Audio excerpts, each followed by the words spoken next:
All right, we have a couple bits of information to get passed along to you. Now, I know what you're probably thinking. One, what is the weather going to be like on election day if you will be participating? And then two, if you have seen anybody on social media, not the least of which Landon Alit from the National Weather Service, what is going on with that blood moon that is expected to hit us sometime this week? So Landon comes to us right now via the KUM News Zoom room as he does each and every Monday.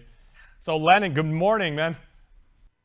Good morning, Jason. How are you? Definitely cut to the chase because the big story is coming up tomorrow, and it's not the elections. It is all about that blood moon coming up tomorrow. And so the question is, what does our weather look like? And it does not look bad at all for evening. And so we're looking at the Doppler weather radar at the moment.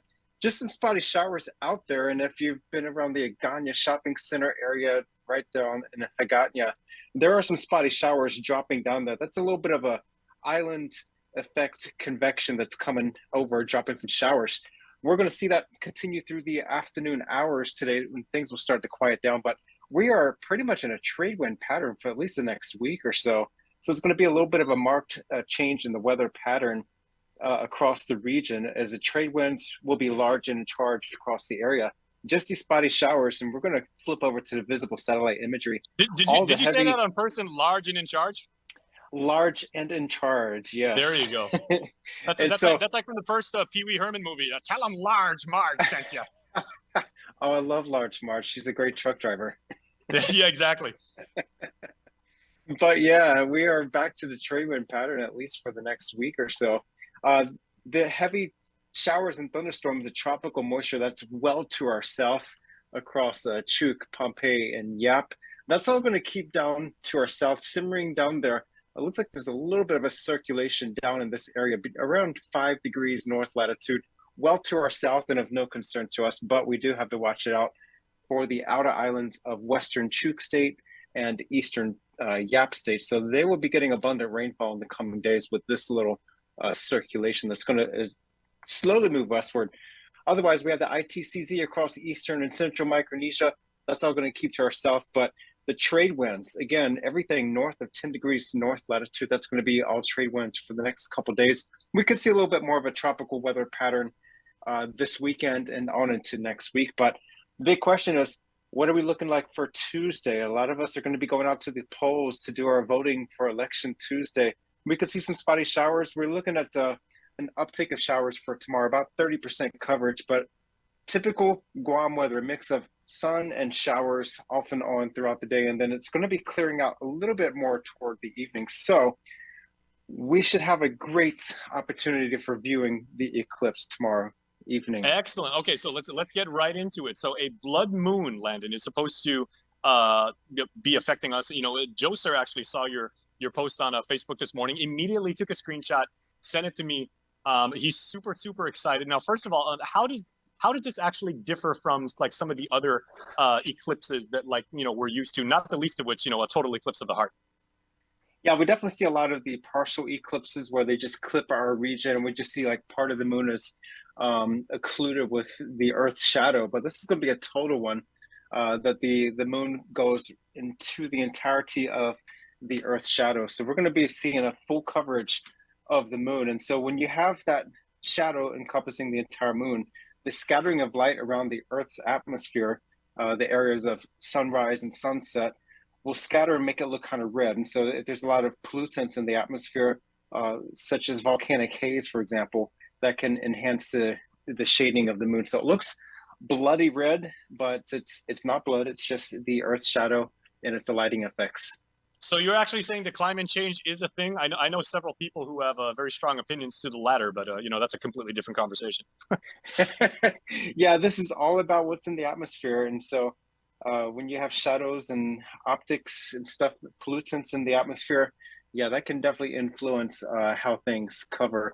I was going to show you an animation on our computer, but our communications are down at the office for the last hour and a half. So we're waiting to get those resolved. But this is where we are. That eclipse, that will be taking place Tuesday evenings. So the moon will rise in the east around 5:42 tomorrow afternoon. Check that out because shortly after moonrise, things will start taking place. The eclipse begins in partiality around 6:02 p.m. and then it's going to be increasing throughout the next several hours at maximum eclipse or totality at 8:59 p.m. That will start waning off through the nighttime hours, and it will be completely over by 11:56 p.m. So 6 p.m. till midnight. That is the time that you want to be watching the moon. Right on. Okay, now, can you put into context, Landon, a little bit about how total lunar eclipses are in terms of frequency? Like, how commonly do they happen, and when was the last time we actually were able to observe one here? Yeah, we definitely had an eclipse back in May, and I believe that was a total one for us here in Guam and the That's right. CNMI as well. And so we average about 2 to 4 eclipses a year, and that's always around the time of full moon. So this is just another special one for us, and this is going to be specific to the Pacific Basin. So everyone from Guam to CNMI, across Micronesia, Hawaii, the South Pacific, all the way down to New Zealand, will be seeing the totality, including the western states of the United States, Alaska, Western Canada, and parts of Eastern Russia. Oh, nice. Okay, now I've got a question. I mean, you are a man of science, and we really appreciate, all of, the knowledge and this the systematic approach by which you go about things. But I got to ask you now, right?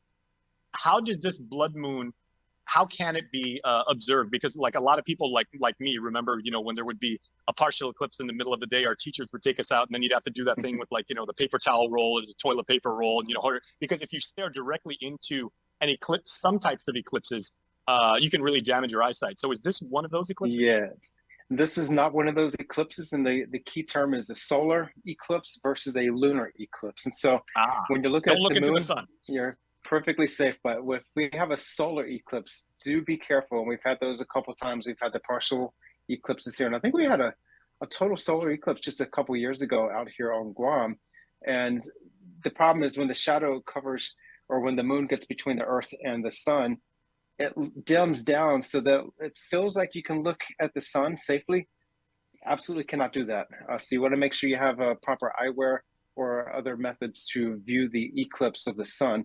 But the lunar eclipse, you can look at that with the naked eye, and any kind of cameras and telescopes you want.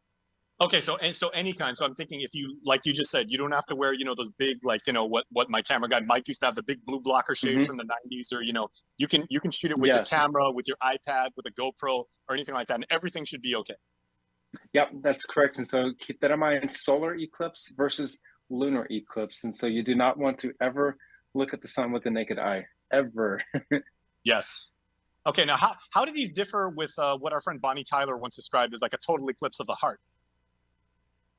A total eclipse of the heart. I'm not familiar with that. Okay, it was a song. It was a very feeble attempt to like use humor on my part, but But the humor is there. It's about. I know there was something where involved turning around and bright eyes, but as you said, your eyes will be safe if you look at this total lunar eclipse. And again, supposed to start just after sundown here, and you should be totally safe. So make it a family event, and enjoy it. And I'm sure people are going to be sharing this all over the world. And I guess the biggest question is, if we have a lot of solar fans and lunar fans with the counting the ballots tomorrow night, maybe they might be a little bit delayed counting the ballots. Hopefully they won't be aware of the eclipse ongoing outside. Okay, real quick question. I just thought about this right now. Even though the total lunar eclipse will be, you've got the wonderful array of colors, and like you said, the way the science works out, it really is going to look like, the moon is bleeding. But how close will the moon actually be, to planet Earth? Because sometimes you'll actually see like a full moon and it'll look like super, super far away. It'll be like this tiny little blip.